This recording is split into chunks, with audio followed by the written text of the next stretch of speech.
Ja som sa teraz telefonicky spojil s mojím kolegou Jánom Slepičkom v Brojklevane, ktorý výraz mi pogratuloval víťazstvu tej súťaži a potom povedal takú... Hovoril mi takú vec. Ja sa ho pýtam, aká je atmosféra tam a on hovoril, nie, najskôr povedz, aká je v Lucerine, hovorím, fantastická, strojúca priama a on potom...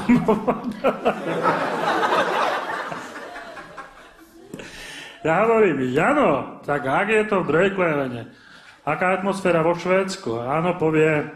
No tak celé Švédsko ešte stále žije americkými voľbami a dokonca sú tu i anekdoty. Hovorím, nehovor. Áno, sú tu dokonca anekdoty na neúspešného amerického kandidáta Johna Kerryho. To sa vypraví třeba jedna anekdota, jak přijde John Kerry na Ostravsko do jednoho takového velkodolu a tam ho nepoznají a předák se ho ptá, a ty jsi Kerry? A John Kerry odpoví, yes, I am. Dobre, hovorím, kolego, ja Slepička, ja si neodpustím, abych vám to nepovedal.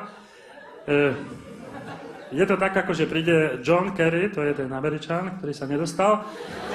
Príde na Ostravsko, tam ho nepozná, nejaký předák toho veľkodolu a pýta sa, a ty si ktorý?